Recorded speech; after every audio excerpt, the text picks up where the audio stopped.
Hi everyone. तो आज की इस वीडियो में हम लोग सेटिंग ऑफ सपोर्ट से एमसीक्यू क्वेश्चन को करने जा रहे हैं। तो चलिए फिर हम लोग क्लास को स्टार्ट करते हैं। क्वेश्चन नंबर पहला है, where prop is set on sand or other loose material, a flat base piece not less than in thickness shall be use. तो क्वेश्चन नंबर पहला बोल रहा है, जहाँ प्रॉप बालू या अन्य ढीले मटेरियल पर खड़ा किया जाता है वहाँ प्रॉप के नीचे कम से कम कितना मीटर मोटा फ्लेट बेस पीस दिया जाएगा। तो इसका जो राइट आंसर होगा ऑप्शन नंबर ए, 5 सेंटीमीटर। ठीक ना। तो प्रॉप यानी कि आपका होता है खूटा। तो प्रॉप को ऐसे खड़ा किया जाता है, अगर कहीं हमको फ्लोर में बालू है या फिर कोई अन्य ढीला मटेरियल है तो उसके नीचे फ्लैट बेस पीस बना दिया जाता है, जो कि आपका 5 सेंटीमीटर क्या होना चाहिए, मोटा होना चाहिए कम से कम, और 25 सेंटीमीटर चौड़ा, 75 सेंटीमीटर हो जाएगा आपका लंबा। ठीक ना। तो ये डाटा आपको याद रखना है। जो फ्लैट बेस पीस है कितना होना चाहिए, 5 सेंटीमीटर मोटा होना चाहिए, 25 सेंटीमीटर चौड़ा होना चाहिए और 75 सेंटीमीटर लंबा होना चाहिए। ठीक है ना। क्वेश्चन नंबर दूसरा है, the length of lead use over the prop during setting of supports in underground mines should not be less then. तो क्वेश्चन नंबर दूसरा बोल रहा है कि अंडरग्राउंड माइंस में सपोर्ट की सेटिंग करते समय प्रॉप के ऊपर उपयोग किए जाने वाले लीड की लंबाई कम से कम कितनी होनी चाहिए। तो इसका जो राइट आंसर होगा ऑप्शन नंबर ए, 50 सेंटीमीटर। ठीक है। तो जो प्रॉप के ऊपर हम लोग लीड यूज करते हैं उसका क्या पूछा था, लंबाई कितनी होनी चाहिए, तो वो होगा आपका 50 सेंटीमीटर, और जो उसकी चौड़ाई रहेगी प्रॉप के डायमीटर से कम नहीं रहेगी। ठीक ना। और 8 सेंटीमीटर मोटा रहेगा, 8 सेंटीमीटर मोटा रहेगा। तो इसको भी आप लोग को ध्यान में रखना है। क्वेश्चन नंबर तीसरा है, which is not correct from the following statements. तो क्वेश्चन है कि फॉलोइंग स्टेटमेंट्स में से कौन सा स्टेटमेंट सही नहीं है। ऑप्शन नंबर ए है, lid shall have a thickness not less than 8 centimetre. तो जो लीड का थिकनेस रहेगा वो 8 सेंटीमीटर से कम नहीं होना चाहिए, ये सही है। ठीक है, ये स्टेटमेंट क्या है, सही है। ऑप्शन नंबर बी है, the cogging member shall not be less than 0.5 metre length. ये इसका स्टेटमेंट क्या है, सही नहीं है, यानी कि राइट आंसर क्या है, ऑप्शन नंबर बी। तो जो कॉग हम लोग यूज करते हैं उसके स्लीपर का, जो कॉग के स्लीपर होता है उसका मिनिमम जो लेंथ रहता है वो कितना रहता है, 1.2 मीटर। ये होना चाहिए था। सी नंबर है, the lead is placed over the prop. तो जो प्रॉप यूज करते हैं उसके ऊपर ही लगा होता है क्या, लीड। ये भी सही है। और ऑप्शन नंबर डी है, lid shall have a length not less than 50 centimetre. तो जो लीड का लेंथ रहेगा 50 सेंटीमीटर होना चाहिए कम से कम। ऑप्शन नंबर डी भी क्या है, स्टेटमेंट ये भी सही है।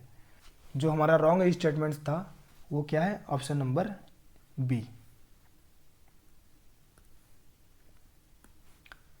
क्वेश्चन नंबर चौथा है, in cross bar supports the side clamp are put in hole of deep made in coal pillar side. तो चौथा नंबर क्वेश्चन बोल रहा है कि क्रॉस बार सपोर्ट में साइड क्लैंप को कोल पिलर में साइड में कितने मीटर बने होल में बैठाया जाता है। तो इसका जो राइट आंसर होगा ऑप्शन नंबर डी, 50 सेंटीमीटर। ठीक है। जो हम लोग क्रॉस बार यूज़ करते हैं तो दोनों पिलर के जो साइड रहेगा उसमें इस प्रकार से होल करके बैठा दिया जाता है, और ये कितना होना चाहिए, 50 सेंटीमीटर। ठीक ना, यानी कि 0.5 मीटर।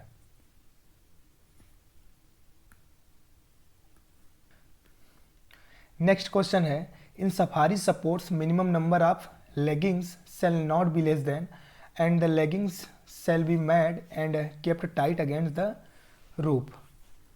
तो क्वेश्चन नंबर 5वां है कि सफारी सपोर्ट में लेगिंग्स की संख्या कितने से कम नहीं होगी और लेगिंग बनाकर रूफ में कसकर रखी जाएगी, मतलब यानी टाइट उसका होना चाहिए आपस में। तो इसका जो राइट आंसर होगा option number A, 1 for every metre length of the bar, यानी कि प्रति मीटर लंबाई के लिए 1 से कम नहीं होगी। ठीक है। क्वेश्चन नंबर 6वां है minimum length of cog in sleeper that is use as a member of cog is. तो 6वां नंबर क्वेश्चन है कि कॉग के स्लीपर की न्यूनतम लंबाई क्या होगी। तो इसका जो राइट आंसर होगा ऑप्शन नंबर ए 1.2 मीटर, ठीक ना। नेक्स्ट क्वेश्चन है where a overhanging side shall be supported by prop or other suitable means of support shall be erected at intervals not exceeding। तो क्वेश्चन नंबर 7वां है जहां overhanging side को prop या अन्य उचित साधनों द्वारा सपोर्ट किया जाता है उन्हें अधिक से अधिक कितने अंतराल पर खड़ा किया जाएगा। तो इसका जो राइट आंसर होगा ऑप्शन नंबर ए 1 मीटर, ठीक ना। अगर साइड क्या है ओवरहैंग रहता है तो पहले तो उसको झाड़ कर गिरा दिया जाएगा। अगर ये संभव नहीं है तो वहाँ पे क्या किया जाता है अधिक से अधिक 1 मीटर की लंबाई में वहाँ पे प्रॉप लगा दिया जाता है, सपोर्ट कर दिया जाता है, ठीक है। क्वेश्चन नंबर 8वां है what percentage of installed roof bolt shall be subjected to destructive testing. तो इंस्टॉल्ड रूफ बोल्ट का कितने प्रतिशत डिस्ट्रक्टिव टेस्टिंग किया जाता है। तो इसका जो राइट आंसर होगा ऑप्शन नंबर ए 1%, यानी कि जो भी हमारा रूफ बोल्ट इंस्टॉल हुआ है उसके 10% में से 1% का क्या किया जाता है डिस्ट्रक्टिव टेस्टिंग किया जाता है,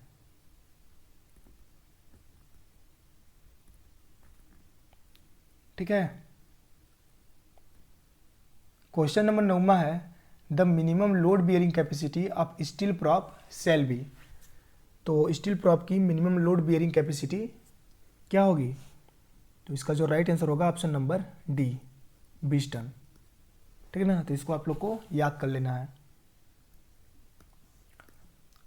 the minimum load bearing capacity of कॉग Chowk shall be. तो कॉग चौक का मिनिमम लोड बियरिंग कैपेसिटी क्या होगा। इसका जो राइट आंसर होगा ऑप्शन नंबर डी 30 टन, ठीक ना। तो स्टील प्रॉप का कितना बताए थे 20 टन और कॉग और चौक का 30 ton minimum load bearing capacity. Question number 11वां है what minimum percentage of installed roof bolt is tested. तो इंस्टॉल्ड रूफ बोल्ट में से कितने परसेंट का हम लोग टेस्ट करते हैं। तो ये हो गया हमारा इंस्टॉल्ड रूफ बोल्ट। तो इस इंस्टॉल्ड रूफ बोल्ट में से 10% का हम लोग क्या करते हैं टेस्टिंग करते हैं, ठीक ना। और इस 10% में से 1% का हम लोग क्या करते हैं डिस्ट्रक्टिव टेस्ट करते हैं और 9% का इंक्रेज टेस्टिंग करते हैं,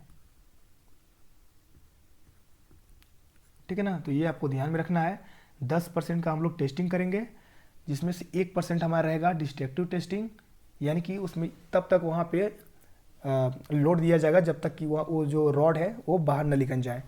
और 9% में हम लोग देखते हैं कि जैसे कि रहता है ना आधे घंटे में 3 टन वो लोड बियर करे, तो वो सब देखते हैं। क्वेश्चन नंबर 13 है the bearing plate size is. तो बियरिंग प्लेट का साइज क्या होगा। तो इसका जो राइट आंसर होगा option number B 150 mm into 150 mm और जो उसकी मोटाई होगी वो कितना होगा 8 mm, ठीक ना।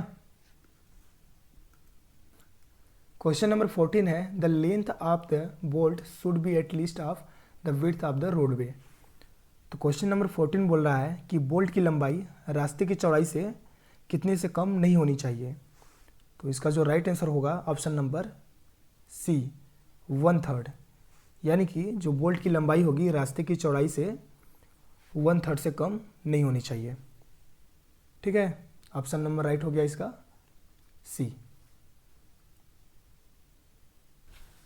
क्वेश्चन नंबर 15 है the minimum length of the thread on the roof bolt shall B. तो रूफ बोल्ट पर लगे थ्रेड की न्यूनतम लंबाई क्या होगी। तो इसका जो राइट आंसर होगा ऑप्शन नंबर बी 150 मिलीमीटर, ठीक है, यानी कि 15 सेंटीमीटर, ठीक है। जो भी स्टूडेंट माइनिंग प्लस ऐप को अभी तक डाउनलोड नहीं किए हैं तो आप लोग डाउनलोड कर सकते हैं, जिसका लिंक डिस्क्रिप्शन बॉक्स में आप लोग को मिल जाएगा। बाकी यदि आप लोग को कोर्स से रिलेटेड किसी प्रकार का डाउट होता है तो आप लोग इस नंबर पर कॉल कर लीजिए, ठीक ना। तो चलिए फिर हम लोग क्लास को समाप्त करते हैं और अब हम लोग मिलते हैं नेक्स्ट क्लास में। धन्यवाद।